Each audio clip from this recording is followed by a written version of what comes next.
Costco isn't just a store, it's a shopping experience that can either save you big or trick you into overspending.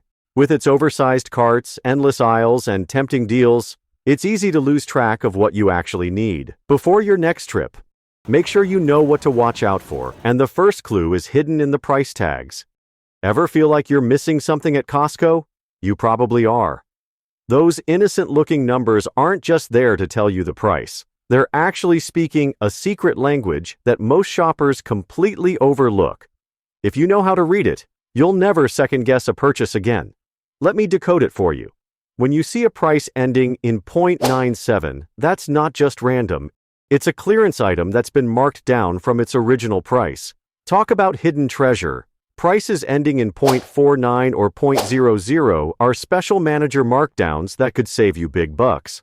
But the holy grail of Costco shopping is spotting the asterisk in the upper right corner of the price tag. That tiny star is basically screaming last chance. It means the item won't be restocked once it's gone. These items often come with significant discounts as Costco makes room for new inventory. The funny thing is that even with these secret codes, not every deal actually saves money. Research shows about 70% of shoppers assume bulk automatically means savings. A pack of 24 granola bars might seem like a steal until you calculate the cost per bar and realize your local grocery store has them cheaper on sale. Always check the unit price before adding anything to your cart. The jumbo-sized bottle of olive oil might look impressive, but if it costs more per ounce than the regular size, that deal is just an illusion. Costco banks on our assumption that bigger must be better. While we're talking about savings, this next product has its own story to tell. Let's talk about that famous rotisserie chicken at $4.99. It's one of the most celebrated deals in all of retail. This price hasn't budged in over a decade, despite chicken costs rising nearly 30% during that time. What makes this deal even more remarkable? These birds are substantially larger than what you'll find at grocery stores. The average Costco rotisserie chicken weighs around 3 pounds after cooking, while competitors typically offer 2-pound birds for the same price or higher. But wait, have you ever wondered why something this profitable remains so cheap? The truth might surprise you. Costco actually loses money on every single chicken they sell.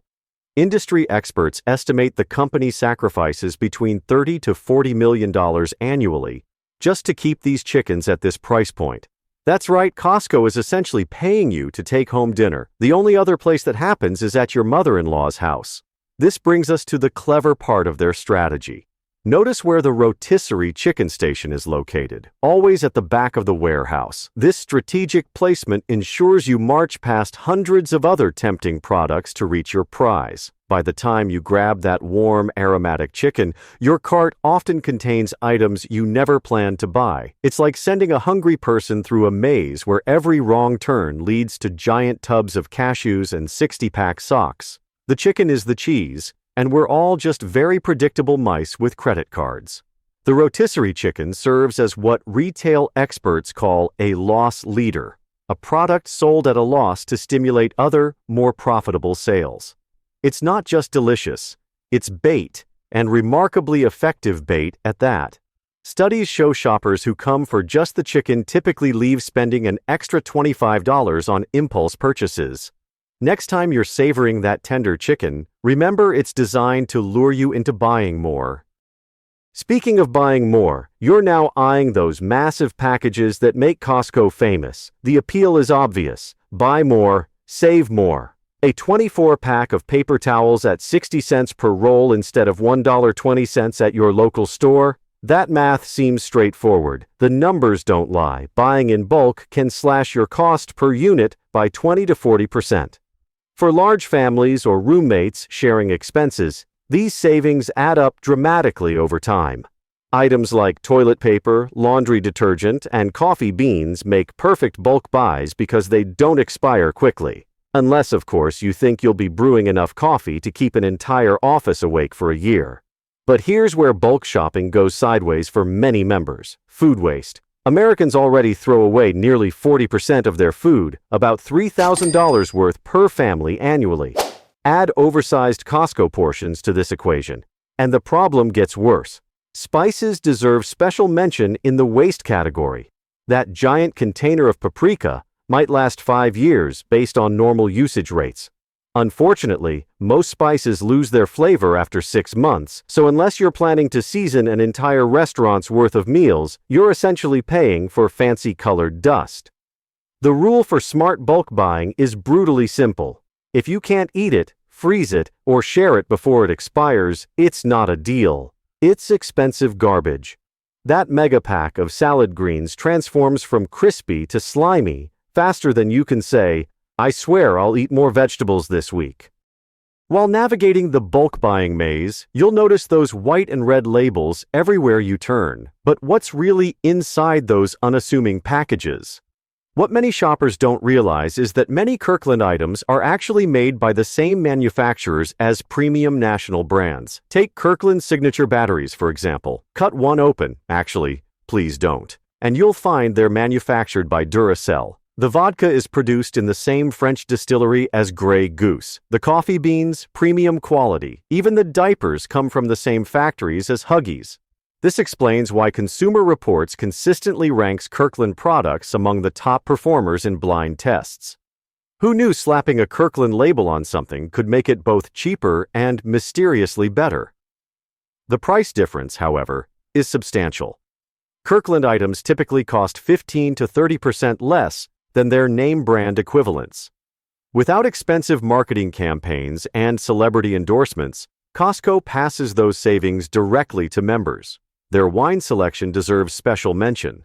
Many Kirkland wines priced under $20 receive ratings that match bottles costing 3 times as much, because nothing says financially responsible like getting a sommelier-approved bottle for the price of a fast food meal. But not every Kirkland product deserves automatic trust. The paper towels absorb less and tear more easily than Bounty. The laundry detergent struggles with tough stains compared to Tide. The light tuna has a mushier texture than premium brands, which is great if you enjoy tuna that feels like baby food. Even loyal Costco fans admit the Kirkland bacon cooks unevenly and shrinks more than competitors, making you wonder if half of it just evaporates in the pan. The most divisive Kirkland offering might be their toilet paper. With over 1 million packages sold annually, clearly many members love it. Yet online forums overflow with complaints about its roughness. As one reviewer aptly put it, "Great price but feels like low-grit sandpaper on sensitive areas. Your backside might prefer you spend the extra dollars elsewhere." While wandering the aisles debating brands, you'll likely encounter another beloved Costco tradition. I'm talking about those cheerful employees offering tiny cups and bite-sized treats. On busy weekends, over 20 different sampling stations populate the warehouse, turning your shopping trip into a mobile feast. Members often joke about making a complete meal from samples alone, a strategy affectionately called the Costco lunch. It's the only place where you can start with a bite of pizza, move on to a sip of protein shake, and finish with a square of cheesecake, all while pretending you're just browsing. Free samples date back to the 1980s at Costco. Pioneered before most competitors adopted the practice. The company invests approximately $5 to $10 million annually in this program, employing specialized third-party vendors who follow strict food handling protocols and scripted presentations. Because nothing ruins the joy of free food faster than questionable hygiene. The genius behind these tiny tastes goes beyond simple generosity. When you accept a free sample, your brain activates what psychologists call the reciprocity principle. This creates a subtle yet powerful urge to return the favor by purchasing the product.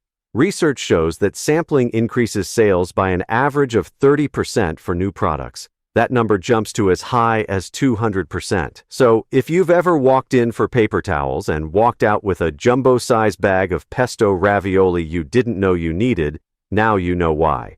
Even more fascinating, you don't even have to like the sample for this psychology to work. The mere act of accepting something free makes you more likely to buy something nearby. This explains why Costco strategically positions samples near higher-margin items rather than just showcasing the sampled products. That's how you go from trying a cracker to suddenly considering a $50 cheese wheel. The samples serve another brilliant purpose: crowd control. Those sampling stations create natural traffic jams, slowing shoppers down and increasing their exposure to surrounding merchandise. The longer you stay in the store, the more money you typically spend. Members who sample stay in Costco 20 to 30 minutes longer than those who don't, which makes sense. After all, you can't rush through a store when you're busy standing in line for a microwaved dumpling. For especially popular items like the famous meatballs or mini quiches, Costco often places the full-sized products directly beside the sampling station. Watch how quickly those carts fill up after a tasty bite. The next time someone offers you a free morsel, remember your generous host has a remarkable policy up their sleeve. The words, "no questions asked," rarely apply to retail returns, but Costco stands as the exception. Their famous return policy allows members to bring back virtually anything at any time for a full refund. This includes opened food items, well-worn clothing, and products purchased years ago. One warehouse manager reportedly refunded a 15-year-old pressure cooker without hesitation because apparently even cookware deserves a second chance. How generous is this policy? Costco processes over $5 billion in returns annually, roughly 1% of their total sales. The company views this not as lost revenue but as an investment in customer loyalty. Surveys show that 85% of members cite the return policy as a primary reason for renewing their memberships, because nothing says peace of mind like knowing you can return that questionable bulk purchase of protein powder if it turns out to taste like chalk. The policy works through a sophisticated tracking system. Every purchase links to your membership card, eliminating the need for receipts. This digital trail follows items across years, allowing effortless returns, but also monitoring patterns of return behavior by members. So, while you may get away with returning a couch from 2010 once, don't expect to make it a yearly tradition. Only a few categories have limitations. Electronics come with a 90-day window, a rule Costco implemented in 2007 after discovering that 11% of their television returns occurred just after major sporting events like the Super Bowl. Apparently, some people consider a big screen TV a rental for game day. Diamonds require original paperwork, alcohol and tobacco face legal restrictions, and special order items remain final sale. The system works magnificently for most members, but some have taken no questions asked to creative extremes. Employees report members returning half-eaten cakes, dead Christmas trees in January, empty wine bottles claiming the contents were unsatisfactory, and even a used smoker grill with cigarette butts still inside. One notorious case involved a member returning a sofa after 8 years because it had lost its bounce. Nice try, but if you want a free furniture upgrade every decade, you might need a new strategy. Surprisingly, Costco rarely denies these outrageous returns, instead focusing on tracking patterns of abuse. Only after establishing a clear history of excessive returns will they potentially revoke a membership. This forgiving approach explains why members remain so fiercely loyal despite occasional price increases.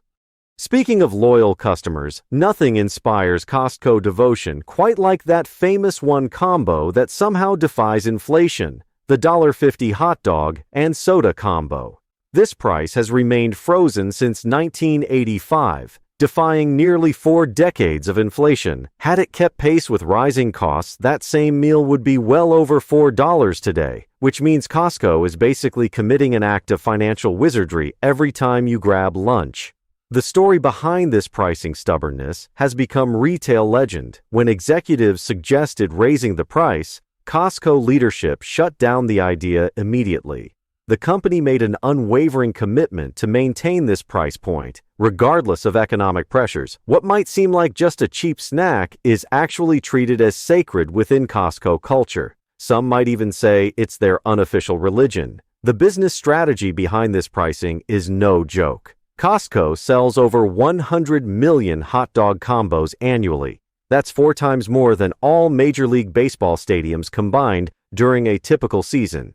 Each combo includes a quarter-pound all-beef hot dog and a 20-ounce soda with free refills. Yet despite this massive volume, the company makes virtually no profit on these meals. It's like they're giving you an honorary membership to the Cheap Eats Hall of Fame. So how does Costco pull off this pricing miracle? In 2009, when suppliers raised prices, Costco built their own hot dog factory in Los Angeles rather than passing costs to members. They later added a second facility in Chicago. This vertical integration saves an estimated $7 to $8 million annually. Because why negotiate with suppliers when you can just become your own supplier? But here's the real kicker. The hot dog isn't just about feeding hungry shoppers, it's psychological.